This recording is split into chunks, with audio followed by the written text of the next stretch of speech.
Thank you, Dr. Janiel Garcia, Mr. Andre Manuel, Ms. Karina Velasco, and Mr. Ruel De Vera for sharing your insights on the trends and challenges in the academic book publishing sector. For the next session, we have Ms. Annie Rosa Almario, Ms. Nida Ramirez, Mr. Segundo Matias Jr. to discuss the best practices and challenges in developing high-quality books. To moderate this session, we have once again Ms. Karina Velasco.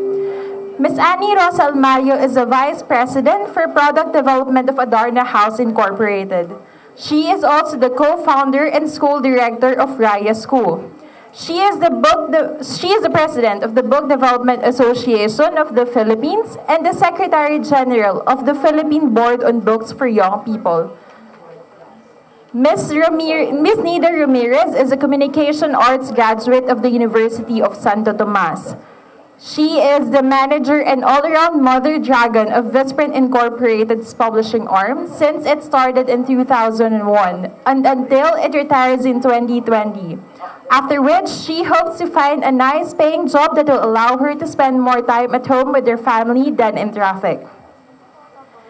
Bago pinasok ni Segundo Matias Jr. ang pagsusulat ng mga kwentong pangbata, dati na siyang manunulat para sa telebisyon at pelikula. Nagkamit siya ng mga parangal sa Don Carlos Palanca Memorial Awards for Literature at sa Philippine Board on Books for Young People. Bilang isang kwentetista, mapapanood siya sa mga kwento ni Kuya Jun sa Knowledge Channel. Let's all welcome our speakers and moderator, Ms. Karina Velasco, Ms. Annie Almario, Ms. Nida Ramirez, and Mr. Segundo Matias Jr. Oo, lagari, walang bang makuha. Nasaan yung si Rui? Aalis na eh. Okay. This is a dream team. Right? Okay, so, basketball ano kami? Kasi Ateneo nag-champion, di ba? Okay. Hindi kayo mahilig sa basketball. Okay. So this is the title of this panel is Best Practices and Challenges in Developing High Quality Books, and not just high quality books, best-selling books.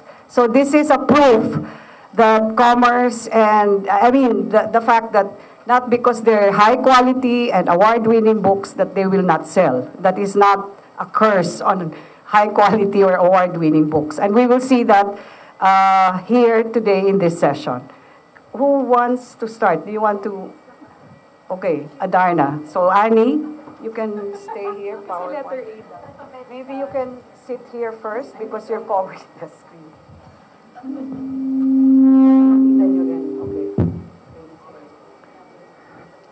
Okay. Dahil efficient kami, Nox, hindi, efficient si Nida. So sinabi niya sa amin, hindi pwedeng doble-doble yung sasabihin natin di ba? Galing talaga ni Nida. Okay. So mag-share kami, namili kami kung ano yung mga gusto naming ibahagi. So I will share just two points about what we do in Adarna. Okay, my first, parang mali nga yung verb ko, strengthen your staff. So to produce high-quality books, or to maintain a high quality of books in Adarna, we really exert effort to strengthen our staff. And how do we do that? Siyempre, kami, super promoter ng wikang Filipino. So, lalo na sa Filipino, meron talaga kaming household. May manual kami sa grammar ng Filipino na hindi naman namin dinevelop. Galing sa komisyon sa wikang Filipino. Pero based on experience, meron din kaming surprise! Based on experience, meron din kaming mga pinag-aagrihan na anong mga pamantayan namin sa wika na ginagamit namin sa pag-publish. Meron din kami, syempre, klaro na production benchmarks, but I think that's, another presenter is going to deal with production. Okay? Napakahalaga din sa amin na yung product development staff namin ay exposed to quality children's lit, not just local but international. So Adarna actually has a library in the office. Talagang active kami to add to our collection, and we actually want to make the collection available to the public because we also make ourselves accessible to students of Children's Lit, to Children's Lit scholars who want to study the history of Filipino Children's Lit as well as the history of Adarna. So parang nagbo-book club kami, yung product development staff ng Adarna. We regularly meet to talk about books that we like, books that we are reading. Our last book club was about books that we bought in MIBF. Yon, so parang yung mga, tapos ano kayo, payabangan kayo ng treasure. Ha, saan mo yan nakita? Ganun. Kasi yung MIBF, marami siyang treasures. Okay. Ang next ay, para makiliti yung isip, para makapag-isip ng mas imaginative na titles at ma-challenge lang sila sa production, ina-expose namin sila sa mga bagong bagay. So this picture has a 3D printer in a place in UP Village called Spark Lab. So it's a maker space. It's mainly for people who want to do prototyping and other stuff. So you know what a 3D printer can do. So wala namang kaming product related to 3D printing, nor do we have any plans at the moment. But I just wanted the staff to be exposed to new technology that way and to think about things that are outside books. Okay. Ito yung product dev. Konti lang kami. At saka puro kami babae. Kaya ang ganda tuloy ng books. Ay, joke. Excuse me, boys. Okay, tapos nag-employ kami super, dahil OC ako, OC din yung staff ko, so lagi kami may checklist ng reprints, checklist ng bagong libro, checklist ng anong mga dapat mong tignan. Umiiyak kami pag may typo, or may nakalusot. Idagdag sa checklist. Ganun kaya yung checklist namin, 5 kilometro na yung haba.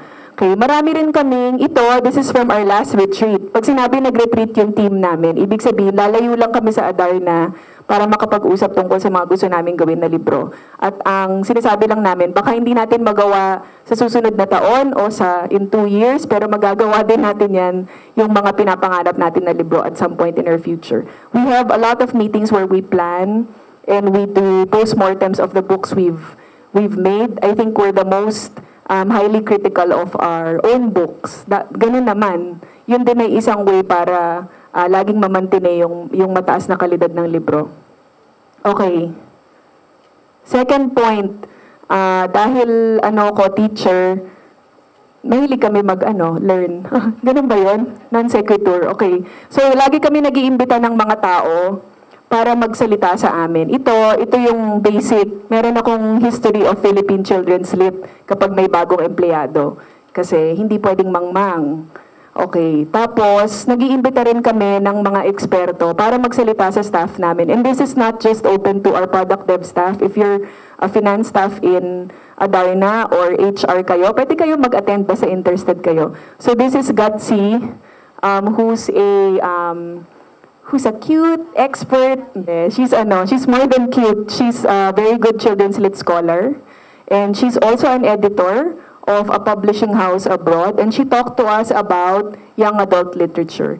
We also invited Romel Hoson to talk about comics as a tool of subversion. So he delivered this talk in Frankfurt. So we had him do it again for Adarna.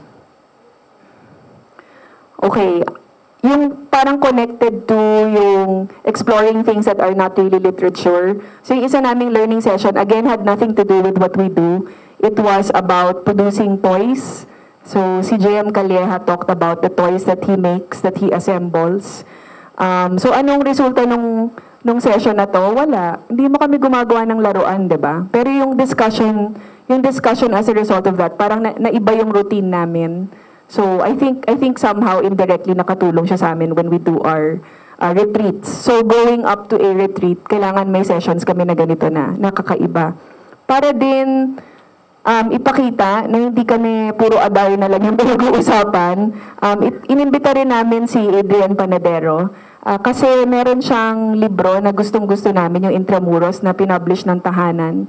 So we asked him to tell us the story of how that book was made. So I think importante din yon na parang hindi mo lagi iniisip na ako lang yung best or hindi kami mag-feature ng ibang publisher, lalo na yung mga kakumpetensya namin. Kasi kailangan talaga nating matuto from the best at hindi naman ikaw yung soul na pinagmumulan nun. So sometimes we invite people who are not really affiliated with Adarna, who are published with Adarna, but we just really want to learn from them.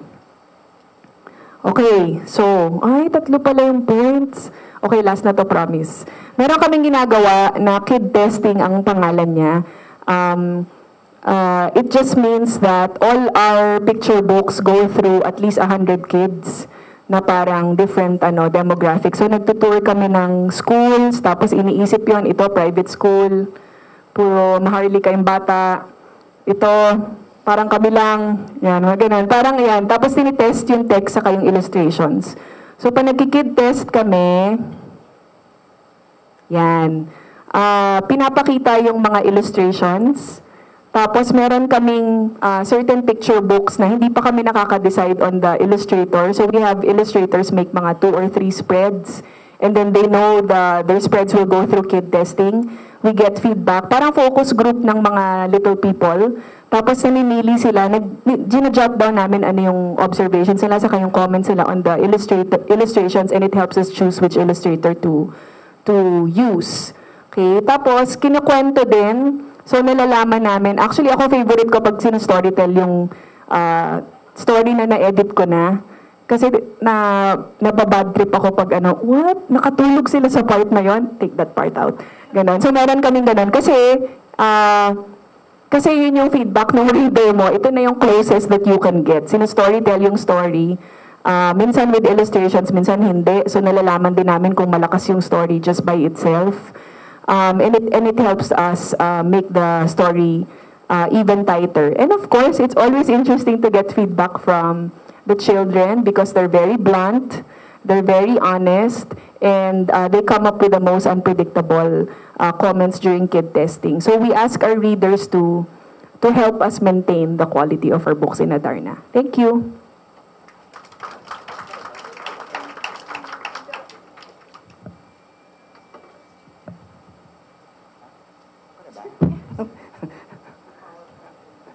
Precious Pages Corporation po ang ipipresent ko. No? Hindi lang para kasi na-present yung children's books ni Annie. Anyway, music please. Ayan. Best practices and challenges in developing high-quality books. Actually, nag-uusap-usap kami sa chat. Hindi namin masyadong malawak. No? So, it is very subjective kung ano yung quality. Sa Precious Hearts Romances, natigilan ako sa komisyon ng wika. Oo, hindi kami Taglish yun eh.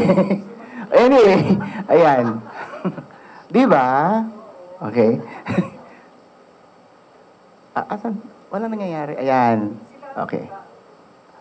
We have our own house manual of style. Kasi, paano ba to? For example, ang spelling ng bewang. Ano ba spelling ng bewang? Baywang, bewang, tenga. So, nagtatalo-talo kami sa mga editors nagtatalo. Minsan 1 hour, bewang lang pinag-uusapan. Talagang nagagalit na ako. Ano ba talaga? And the writer would say, ganito. So, ano nangyayari? Sabihin namin, consistent na lang. Let's do consistency. Kung bewang, lahat ng bewang, kung meron, M-E-R-O, meron, ganyan. So, consistency ang nangyari. So, ang nangyari, sariling sikap, meron kami sariling manual sa office. A book is judged by its cover. Sa libro, sa ngayon, talagang napapansin namin, na-judge na rin, lalo na kung unknown yung writer. First impression counts. Of course, dapat yung content maganda rin. Diba? So, hindi totoo yung don't judge a book by its cover. Kasi first impression counts nga. Sa unang tingin mo pa lang, di ba? Lagi ko naiisip yung yung cover ng Twilight. Di ba? It's a compelling cover. Anong kinalaman niya sa vampire? Hindi ko... Pero ang ganda ng cover para sa akin. The production quality of the book speaks for itself. Type of paper, use, layout, ganyan. Saan ba siya? Ayan. Book cover. Authors are encouraged to suggest book covers for their novels. Normally, magbibigay sila sa amin. Of course, using the technology, mag-PPM kung anong gusto nilang cover, magbibigay sila ng peg sa precious, no, kung anong gusto nilang cover. It's easy, they will just Google. But sometimes, kabisado ko na yung mga writer na hindi marunong mamili ng cover. Ay, marami, actually. I think more than 50% of the writers, I'm sorry ha, minsan hindi nila alam yung what's a nice cover. Siguro emotional sila, attached sila sa ginagawa nila, marketing-wise, yung kanilang cover, di naman bagay. So, gaya na sabi ko kanina, hindi bagay, hindi maganda. Maaring bagay, pero hindi ganun ka-strong. Kasi like yung binanggit kong Twilight, ito nung kinalaman ng cover sa Vampire. So, you know, unless makita mo yung kamay, tapos pale, and di ba? Kung how do I convince the author, sinasabi namin, say namin ang cover. At the end of the day, say namin ang cover. Kasi hindi, wala ka naman sa field, you don't know the market. Tapos, kasi siya rin naman the first impression counts, di ba? The artist assigned to a particular title is given the freedom to his own interpretation of the book. Two to three cover studies are then submitted to the brand manager and publisher for approval. Sa Precious kasi, for every imprint, may nagmamanage ng brand. So, each of them are taking care of the brand, kung ano yung hindi pwede at pwede. So, the brand manager is protecting the brand. Okay? And then these are the sample covers. Recently, nag-evolve na yung Precious, no? Yung dating, my God, meron ba dito mga artista na, naging trending yung Twitter dati. Hindi mo makatulog. Akala ko, idedemanda ako ng Hollywood star na yun. Yeah, there is but naging kamukha niya, but I talked to the artist, sabi niya, hindi naman daw, it's not po. Ako po ipapatunayan kung hindi siya yan. A letter came from us pa nga na, demanding pull out of the book. Wala na yung libro ano po pull out ko? And then, so those are the samples of the covers, no? Medyo nag-evolve na siya, na konti. Some are romance, some are not. When I say not, some are, the endings are not happy endings anymore. Okay? Di ba medyo social na?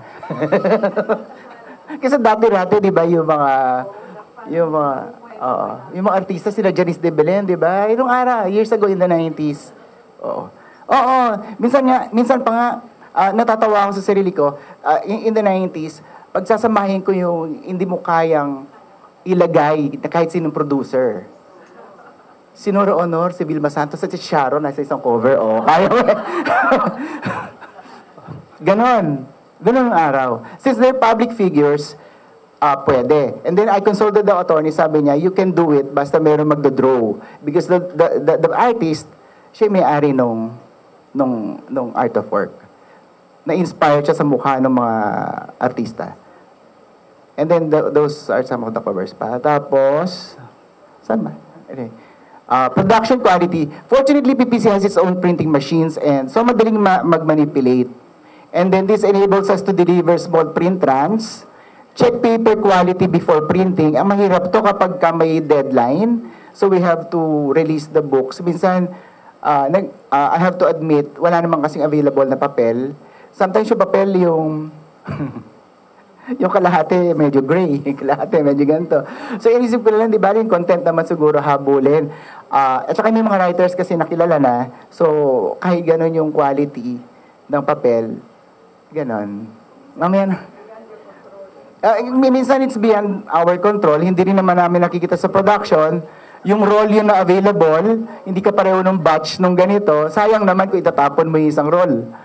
Because there are challenges we have to face. We plan well and advance.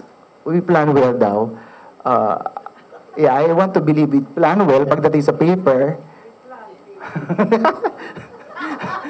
We plan daw, period. At least we plan. Fortunately, PPC has its own printing. Inulit ko. Okay, challenges. Availability of required paper. Alam ng lahat. Kasi I like the bulky paper, kaya lang minsan wala talaga. So minsan may sumusobra, ang hirap, kaya minsan nakikita nyo iba na yung kulay. Hindi ko alam kung paano i-explain sa writer, sa lahat. Wala kasing available, otherwise maghihintay tayo ng hindi mo alam kung kailan. Availability of labor, uso na ngayon, matagal na. Madali na mag-abroad ngayon. Minsan nahihirapan kami maghanap. Okay. Readers want good quality books, but readers want good quality books, but at the same time want them to be affordable. Medyo mahirap kausap ang Pinoy sa ganyan kasi price sensitive.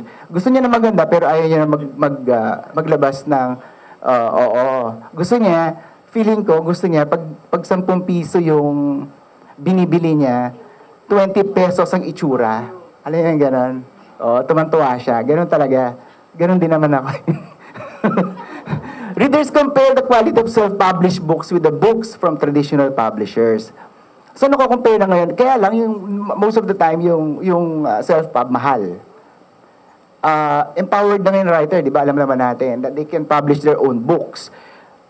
Ang problema nga lang mahal, pero ang ganda. Kasi siguro si writer, talagang kailangan pagandahin niya. From paper, may nag-hardbound pa eh. So, ang problema lang niya yung mass production. Kung kaya niya yung thousands of print runs. At saka i-engage pa niya yun. Alam niya yung self-publishing, no? Tapos bebenta niya, i-PPM siya. PM is the key. Alam niyo yun? Smaller publishing houses sometimes offer cheaper books because of lower cost of operation. So, ayun, yun ang mga kalaban yung smaller printers. Ayun yung content. It is more about the readers than it is about the author or publisher. What readers want is content that makes sense to them. The story should be relevant to them. A good book is more, kanina napag-usapan namin, napaka-subjective kasi ng quality. So, generally, ito yon. A good book is more than just a well-written story. Sometimes it's got something to do with what a reader needs at the particular time. Any question, Dita? Wala. Hindi ko rin ala. Teka.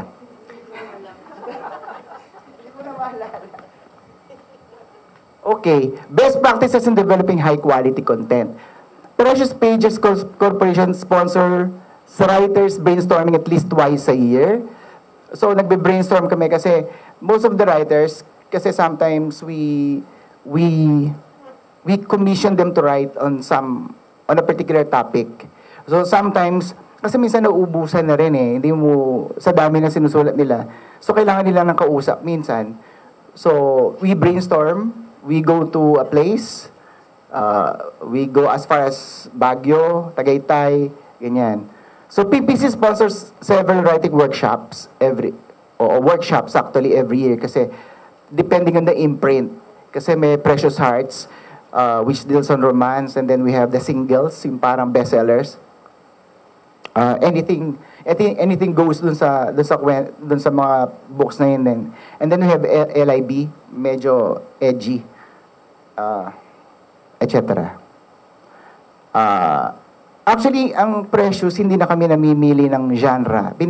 Basta kahit na sino mag-submit, basta maganda, hanapin namin ng genre, like horror, may librong itim, may ano. So, yun.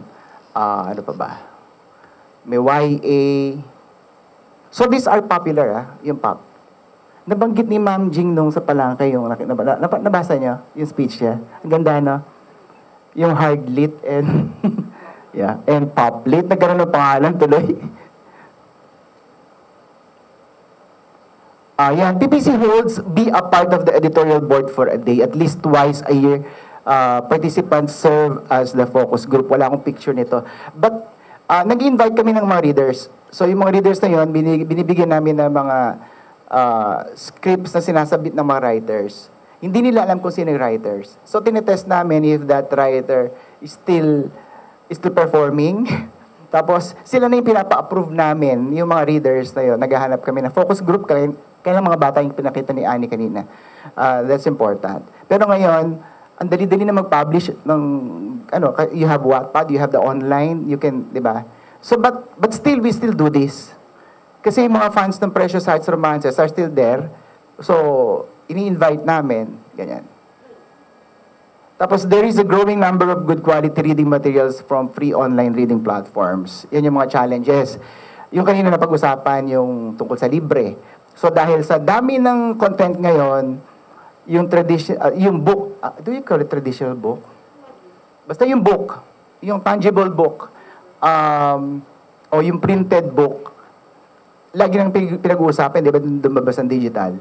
It's really a challenge. It is not enough to have a well-written story, it also needs to be discovered.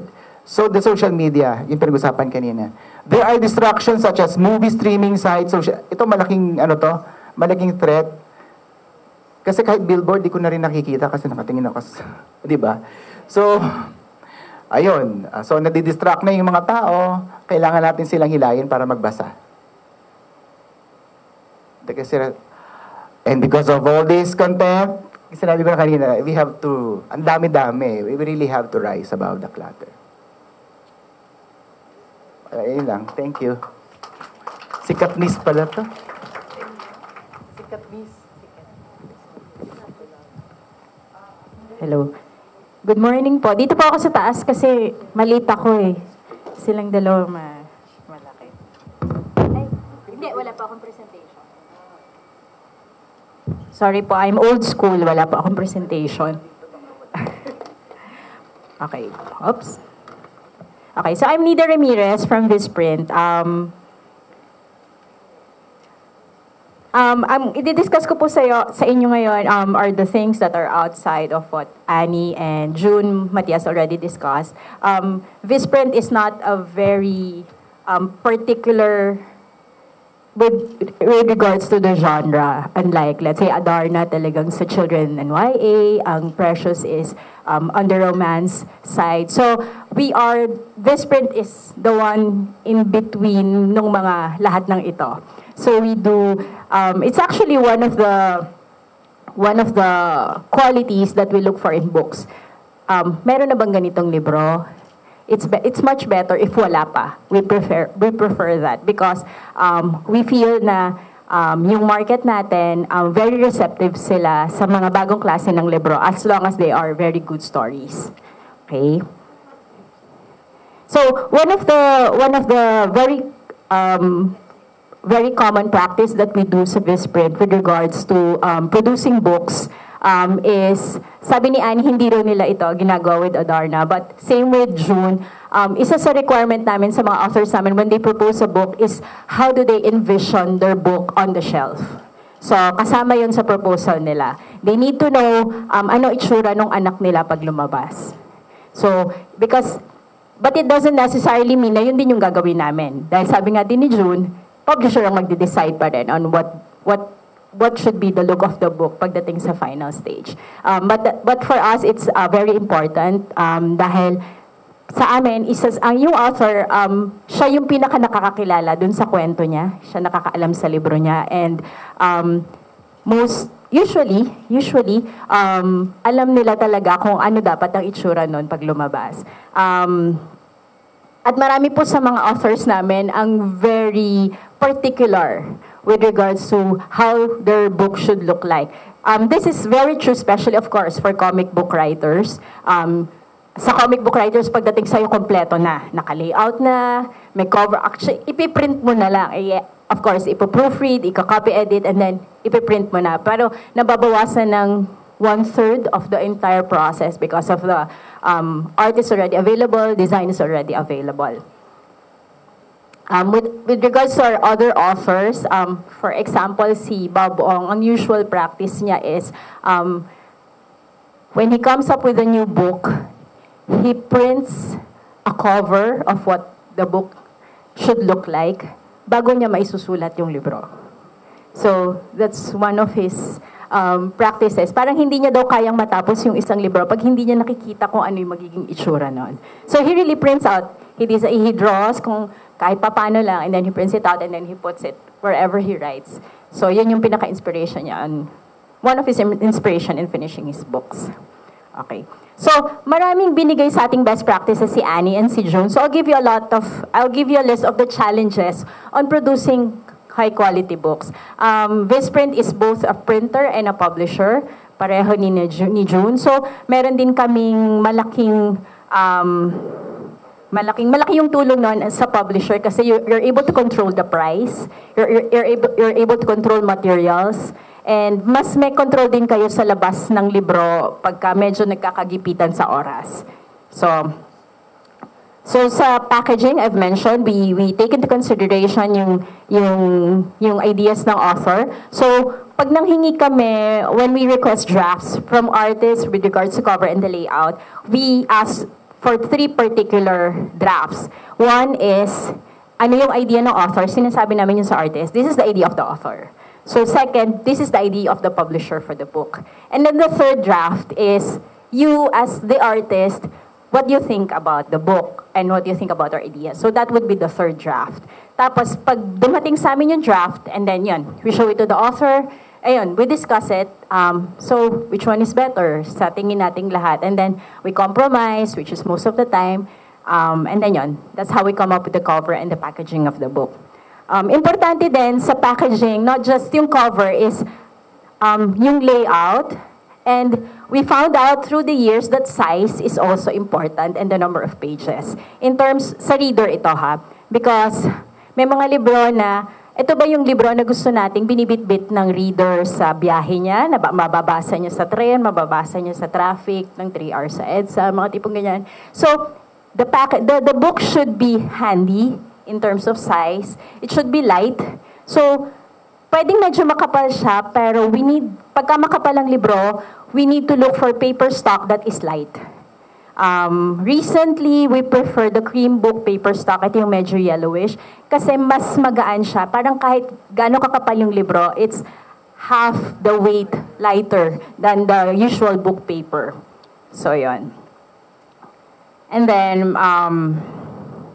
another thing that we do, mahilig kaming field trips sa bookstores and book fairs. Whether it's MIBF or the usual bookstores, Fully Books, National, or even yung Big Bad Wolf, just to look at covers and designs of books. Parang, ano pa ba yung hindi pa natin nagagawa? Ano pa ba yung pwede nating gawin? And it doesn't necessarily mean na yung pinakamahal at pinakabagong materials or pinakabagong process ang i-apply natin. Sometimes, the simplest process or yung pinakamanga lumang klase ng, let's say, stamping lang or embossing lang or even in the layout, yung pinakasimpleng layout lang, actually, mas madalas na they come up with the best designs. Kasi sila din yung hindi ganun ka-cluttered, mas nakakapag-focus yung mambabasa dun sa binabasa niya. Pero yun nga, iba-iba, depende sa what market you're trying to reach. Parang eventually, it all boils down to, for us, for Visprint, what the market is expecting out of the book. Parang ganyan. So, ito yung librong to, i-display ko to sa bahay namin. I-display ko to sa shelf namin. So, the book should look that way. The quality of the book, the printing of the book should look that way. So, ito yung libro na ipapasa namin sa mga kaklase namin, ipapasa namin sa pamilya namin. Ang pinaka-importante sa libro na yon ay matibay siya. So, it can be a very simple design, pero dapat matibay siya kasi it's going to be handed to different people. Ayun, which is what usually happens to our creative nonfiction books and our short novels. Another challenge is how to develop a healthy business relationship with your printer. So, sabi nga namin, even if as a publisher you have with you the greatest Filipino novel, if you don't have a good printer who's going to handle that book, malaking kasiraan dun sa libro and malaking sayang. Diba? Kung ganun yung mangyayari sa kanya. So, you should always look out for the best printer. And when you find your printer na makakasundo ninyo in terms of pricing, in terms of schedule, in terms of concern dun sa ginagawa nilang libro para sa inyo, you should always take care of that printer and you should always take care of that relationship you have with that printer. Then finally, you should give yourself enough time and space for the publishing process. I think this is it is the most important practice that we should have na pinakamahirap din gawin because of the deadlines. Deadline ng launch, deadline ng book fair na hinahabol natin, deadline ng Comic-Con na paparating na. Pero yun na nga, we should not assume that it is better to get it done than eliminate these mistakes later. This usually ends up being very costly and you sacrifice your reader's trust. Ayun. Lalo na po sa amin, napakalakas at napakabilis ng feedback ng readers namin when it comes to our books. Parang pag lumabas ngayon, mamayang gabi, meron na kagad. May review or they already have the initial feedback with regards to the quality, with regards to the look of the book. So, ayun. Now, the last challenge that I think is very important generally sa ating lahat, sa Pilipinas, for producing high-quality books is having proper publishing training and education. Kasi writing, editing, designing are all taught in schools. We have schools and we have seminars, we have workshops for that. But publishing per se, which is the management, the system employed, the processes, wala tayong formal training sa Pilipinas para sa ganon. We don't have publishing courses, we don't have, parang sa university, sa journalism, sa lit, dinadaanan lang siya. It is taught pero kapiraso lang siya, walang entire focus doon. So almost all publishing managers and publishing owners learn only from experience, from daily encounters, and not informal training and education. And I think malaking tulong sa atin if we can have proper education, proper training for that. Kasi although magaling na yung mga publishers dahil sa, kumaga nasosolve nila yung araw-araw nilang na-encounter na problema, it's still different when we're armed with a proper system na mas, baka yung akala nating maayos na nating proseso, ay mas mapapabilis pa at mas mapapaayos pa. Ayun po. Maraming salamat po.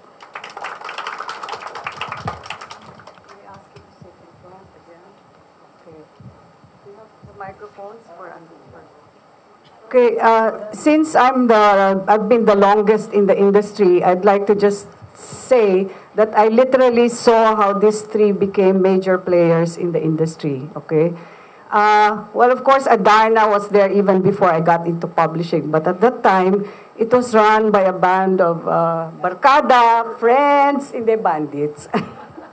Barkada sila, ninong, yung ganyan. But it was totally professionalized when Annie took over.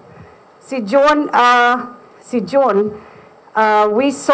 Gwen and I saw Valentine romances. Even from the beginning, translation of romances never worked here. Mills and Boon was translated all over the world.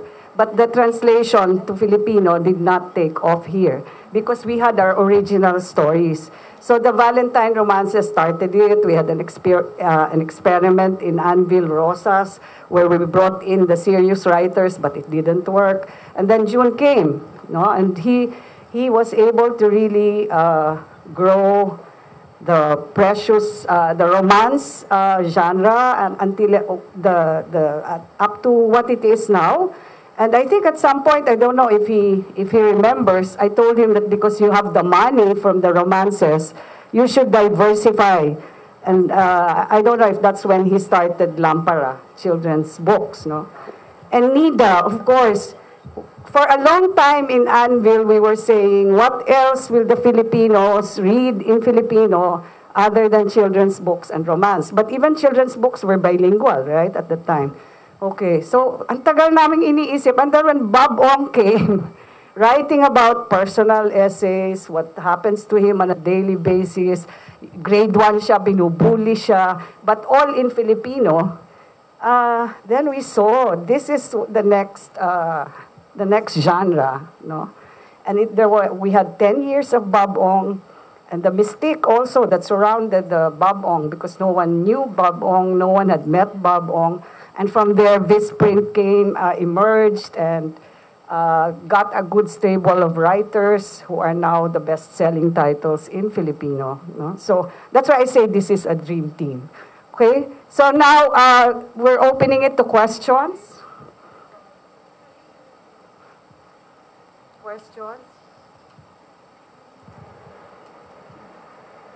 Oh, masyadong klaro yung presentation, no questions, or are you starstruck? In awe?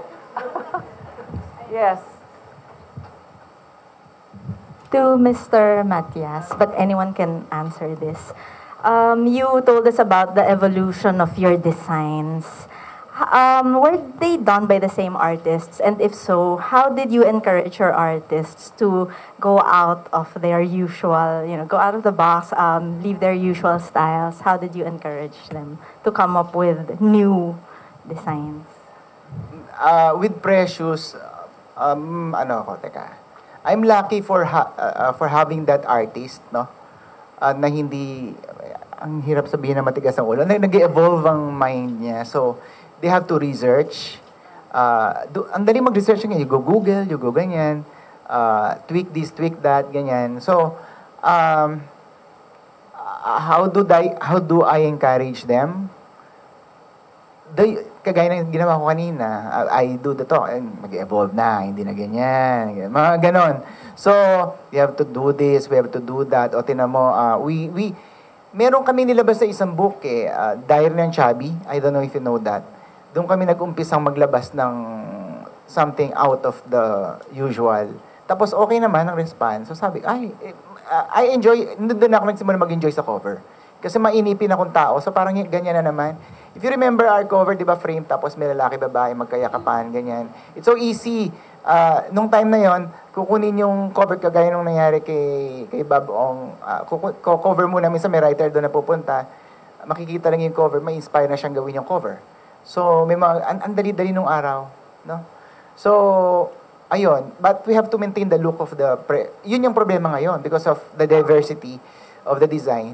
Yeah, yung look ng brand, yun doon ako nag-struggle. Kaya we maintain the logo kahit pa paano. Ayun, a lot of convincing power.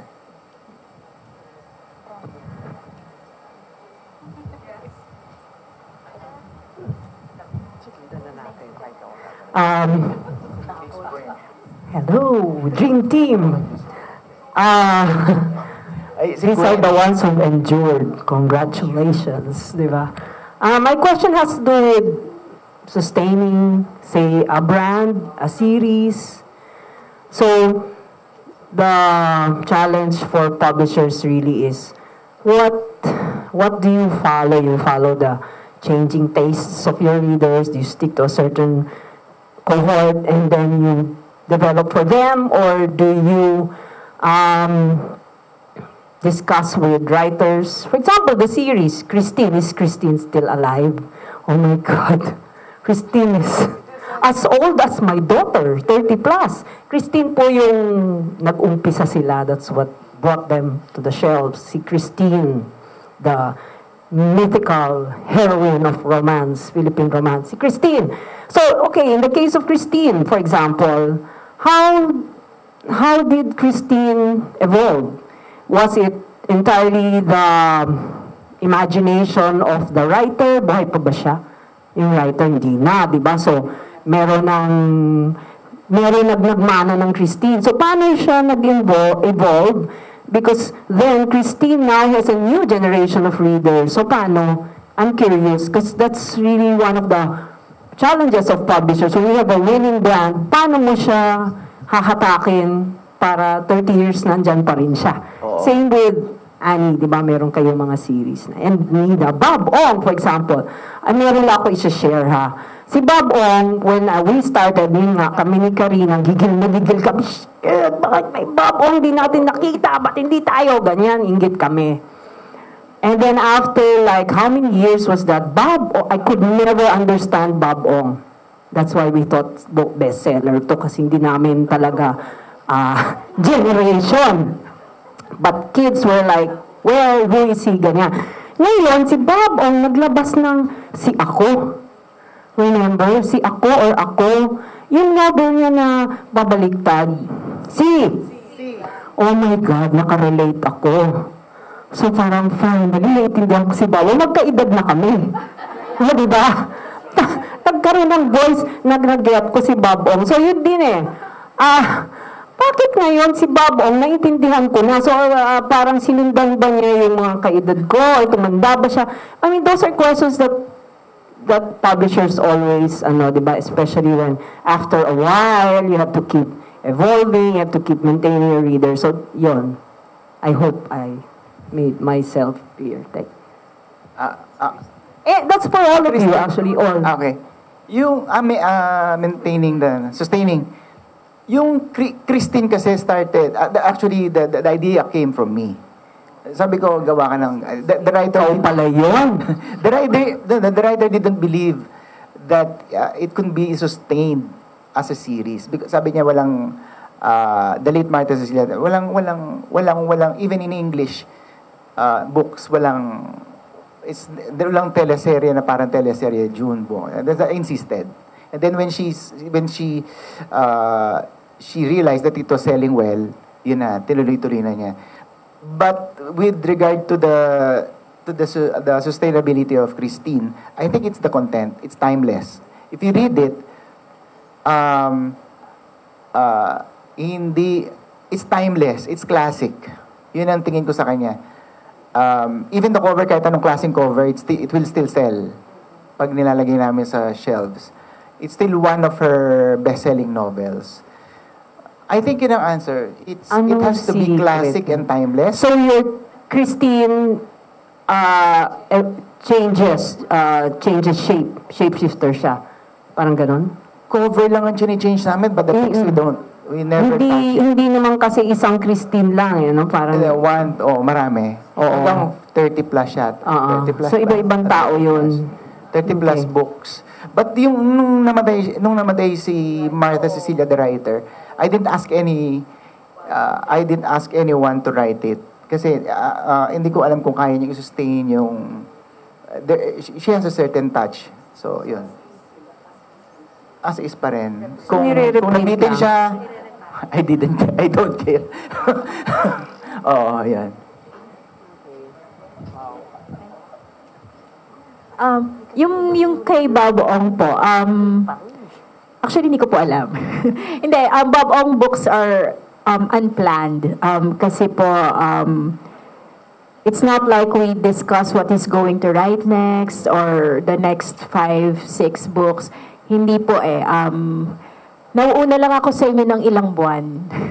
Nauuna lang ako sa mambabasa ng ilang buwan. And it just so happens that usually what he comes up with is something that we find relevant and very, very good at tingin namin ay magugustuhan ng mga mambabasa. Of course, not all of his books have the same impact as let's say, Aba. Aba is our biggest bestseller of all time sa history ng Visprint. There are some of his books na, for example, ang horror. Hindi lahat ng market is okay sa horror. Sa love story, I think C it's doing very good, and we actually got interest from abroad because of C. So yun po. Ang isa sa gusto kong i-point out when it comes to sustaining is, for example, yung Kiko Machine. Kasi Kiko Machine started when Manix was in college. So parang yun yung nakita ko talagang nag-grow. Nag-grow yung character, nag-grow yung storytelling ni Manix. Na from the simple 3-4 panel strips na 1, 2, and then punchline. 1, 2, 3, and then punchline. Oo, matanda na si Manix Abrera. Lalo na si Manix. So yun, so ngayon, he's discussing abstract, philosophy, and yung mga hindi na natin na naaarok sa utak natin, na-i-drawing ni Manix into comic strips. And I think, kaya ganun na lang din yung continue sa paglaki ng readership niya, because he was able to sustain yung mga nagbabasa sa kanya nung college, na ngayon matatanda na may mga anak na nagbabasa pa rin because of the development of what he writes. So yun, kasama niyang tumatanda yung mga librong ginagawa niya. So, yun. Sustain. Kasi yung Adarna, magpo-40 na kami, midlife crisis. 40 na kami next year. So meron din kaming books that are turning 40. And when you think about it, palagay ko yung themes kasi nila, hindi ko kasi masabi na, kung nandito yung staff ko, sasabihin nila, naku, hate na hate yan ni Miss Annie, ganun. Yung mga 35 years in print, tapos pag bumibenta pa, sana hindi na! Gumaganon ako sa meeting kasi naiinis ako sa artwork, yung napaka-dated niya. Hindi siya classic for me, dated siya. Pero hindi namin sila magalaw. Kasi grabe yung sales, di ba? So, kailangan maging sustainable. Classic, so baka classic na siya talaga, hindi siya dated. Pero syempre, nag-change na rin yung taste ko, di ba? Nung first year ko, sa print, sa publishing, parang nagagandahan ako ng certain na art. Ngayon, hindi na ako nagagandahan doon. Kasi pumangit na yung taste ko, joke lang. So, yung mga themes na yon, parang kahit ngayon, maraming mga themes na relevant sa mga bata ngayon, tulad ng gender issues, marami tayong books ngayon na ganyan, kasi yan ang issues ng mga kabataan ngayon. Mental health, dahil relevant yan, different family setups, yung mga themes ng mga una naming kwento 40 years ago tungkol sa mga batang na left out. So yung hirap ng fitting in, mga bata na may insecurities. Hanggang ngayon, kahit may mga issues na maaaring nangingibabaw, yung mga issues na yon are always there kasi part yun ng growing up. I can't even say it's just a Pinoy issue. Yet, when I look at our books that are turning 35, 36, 37, 38, 39, 40, there's really something about them na yung charm nila very Pinoy. I should also add that the first books of Adarna were done by a group of alcoholic poets. So, the verse is really fantastic. They are brief. I miss that actually, na we can say so much in by such few words. Kasi nga, lahat sila makata. So, may sukat lahat. May metaphor, di ba? Okay yung imagery. Yan yung mga parang missing unless mag-commission ng ganong klaseng libro. Pero sila, lahat ng libro nila, ganon yung pagsulat kasi poets talaga sila. So, baka rin, dahil maganda yung words. Yung dahil maraming beer, yan talaga yung secret sa good children's books. Yung content is always, pag good yung content, i-outlive niya tayo talaga. No? Hindi kailangan magpalit ng cover o anuman. Kasi meron talagang timelessness. Mahirap lang siya i-qualify.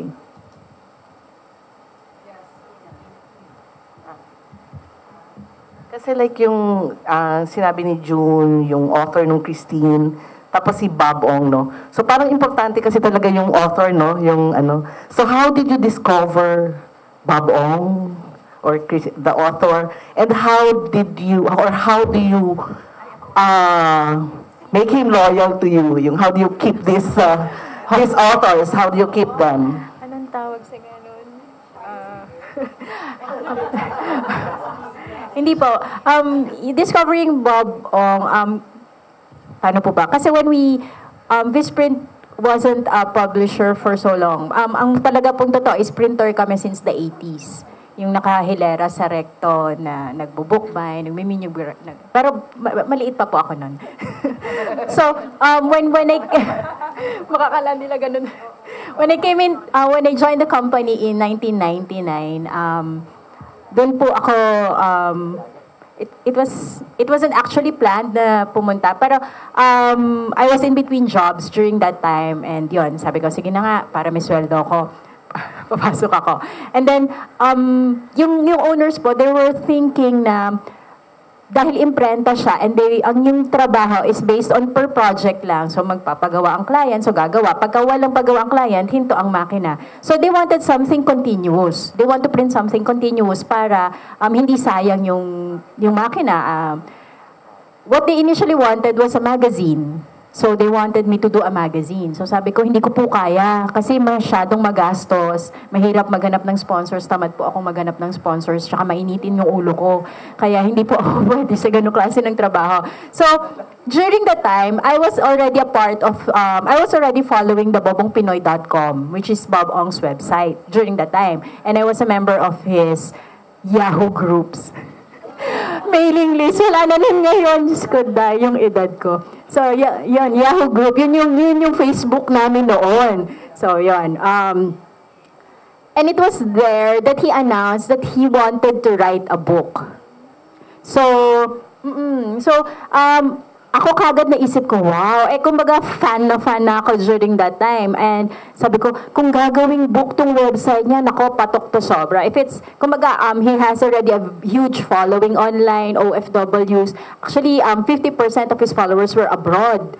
So, sabi ko, ang lakas nito. So, nag-email kagad ako sa kanya. Sabi ko, hindi pa po ako nakapag-publish ng kahit anong libro. Sabi ko ganyan, but would you want to take this risk with us? Sabi ko, we're a long-time printer. Sabi ko ganyan, but I really want to do your book. Would you be willing to risk with us? Oo siya. And it was a very lucky yes. And ang sabi niya, no, even he wasn't that confident that his book will sell. Kasi ang sabi niya sa amin noon, pagka po hindi naging mabenta, willing po akong magbahay-bahay para ibenta yung libro ko. So sabi ko nga ngayon, ba't hindi ka magbahay-bahay ngayon? Ayun naman, sir. So yun yung sinabi niya during the meeting that he was willing to do that. We just printed 500 copies of his first book, yung Aba Nakakabasa. Tapos sabi niya nga, yun, naghahanda na siya na magbahay-bahay para ibenta. Kasi he didn't even know if National Bookstore will accept it. Parang ganyan, kumaga, sino ba siya? Parang ganyan. So, ayun. And then, sabi nga, that's history. Yun na yun.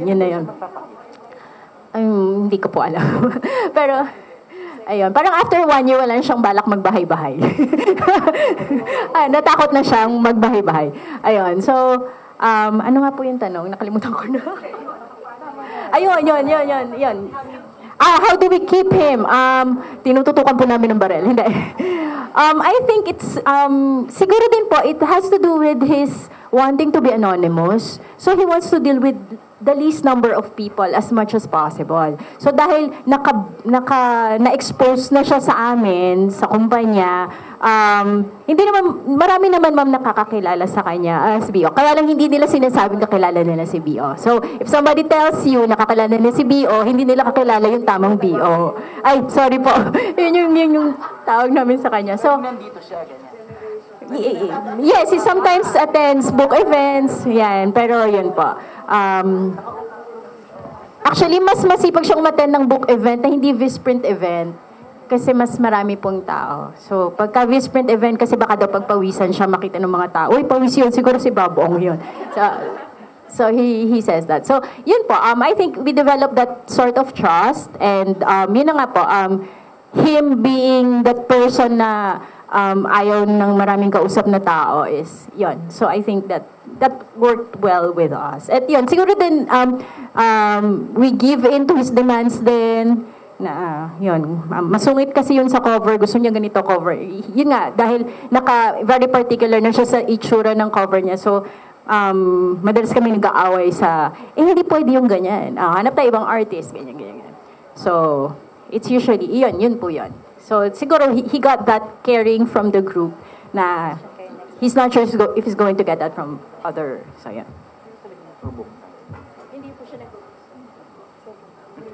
Tinatanong ko kung gusto niya magpabook. Okay. Hi, good morning. Good afternoon. I'm fairly new to the publishing industry, so I'm very curious.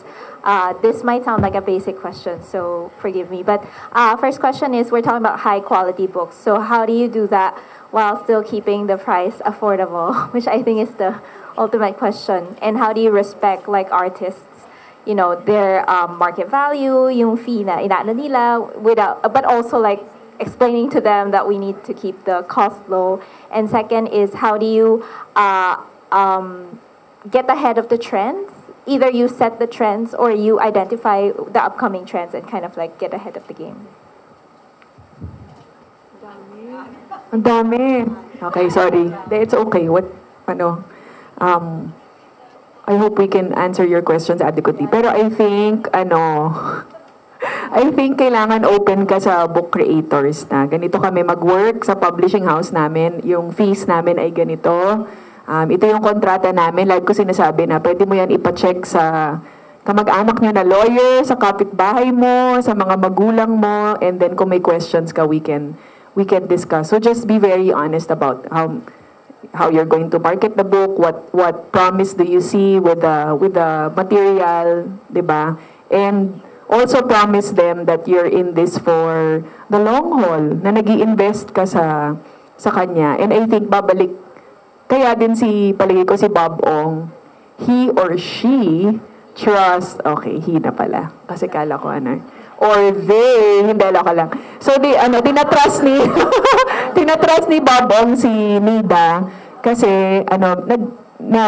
nakikita niya na wholehearted yung investment ni Nida. Hindi lang ng pera, pero nung panahon namin saka, ganun kami. So, I think nakaka-attract ka din ng talent ng ganun, kasi mahusay kang makitungo, saka tapat ka. Yun talaga. 'Di ba, June? Hindi, yung tungkol, yung kay Martha, no? Natanong ni Ina. Yung transparency na sinabi ni Annie, it's very important. So, sa simula pala, she was a housewife nung nakilala ko siya. She didn't write for Valentine, but she submitted something, a manuscript for other publisher, pero kinuha niya, pinull out niya, binigay sa amin. So, yung charm. She was a very simple, palagi ko, galing lang siyang Blumentritt no, na malengke, nung pumunta siya, dinaan yung, ganun talaga. Naka-t-shirt lang, and I saw her improve not as a writer lang, but kasi sinabihan ko, hindi, yung buhay, they were always saying na writers walang kinikita. But I saw my writers, nagkaroon ng kotse, nagkaroon ng bahay, nagkaroon ng gano'n. So I saw that with Martha. And then, syempre natutuwa ako pag, bahay ka na, ganyan. So, ganyan.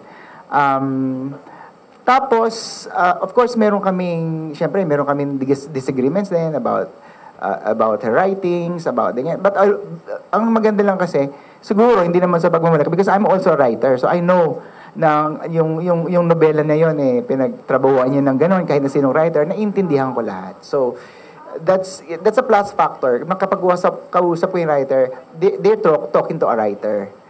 So, kung sustainability siguro sa amin, even the other writers, malaking factor yung kausap nila kapwa writer. And then yung sa presyo, very, transparent sa lahat.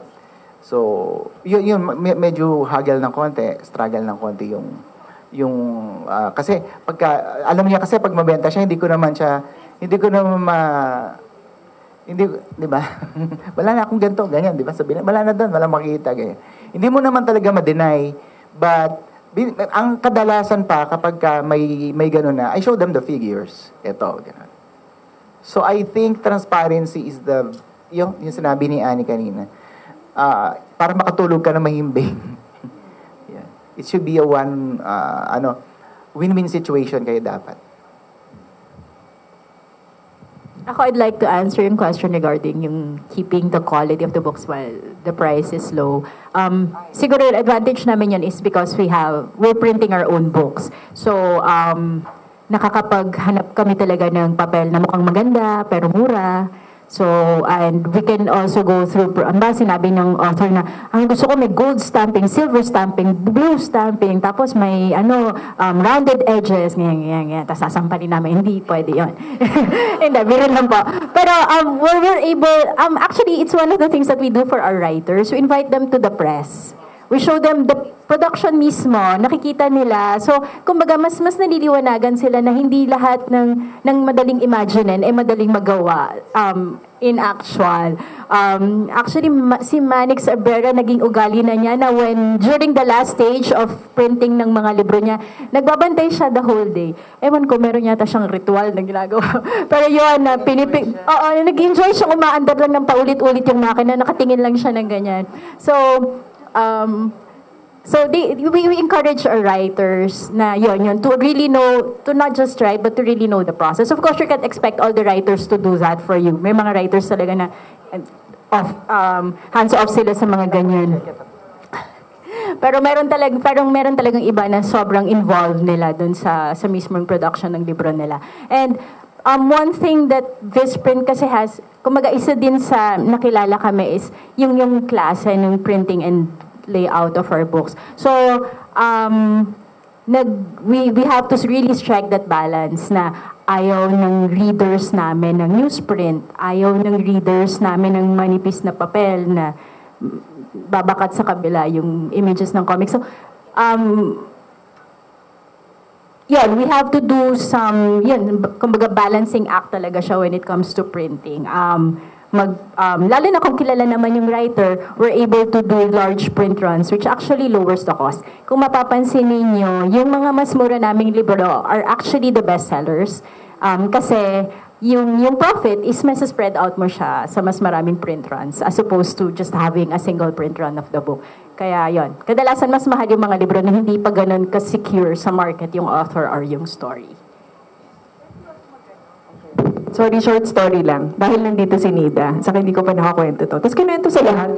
Si Manix kasi, dahil may children's book na siya sa amin, first book niya with Adarna. Tapos sinabi niya, pwede ba akong magsabi ng paper specs? Hindi ako si Nida. Sabi ko, kasi namimili siya.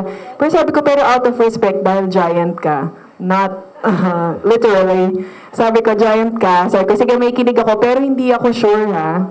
Hindi ako sure. So sabi ko, pero Manix, yung kapalit niyan ay, ito yung presyo. Diba, ito yung target natin. Kailangan lang super clear. Oo, match lang. Na ito yung, alam mo na, ito yung marireach mo. Usually, ganito kami makaubos ng print run. Pero hindi ko mabibigay yung pinakamahal na papel. Tapos diba, kung ano sinasabi niya, yung butasan natin yung cover. Ikaw, butasan ko dyan ganyan. Pero dahil sobra niyang involved, nirespect ko din talaga nirespect ko siya as an artist. Sobra. Yan. Thanks, Nida, for corrupting him. Okay, I know this has been a very interesting conversation, but you can continue if they're still around. Their books are in the book fair, All Filipino Book Fair on the other side. Please buy. And then, so, a round of applause for our dream team.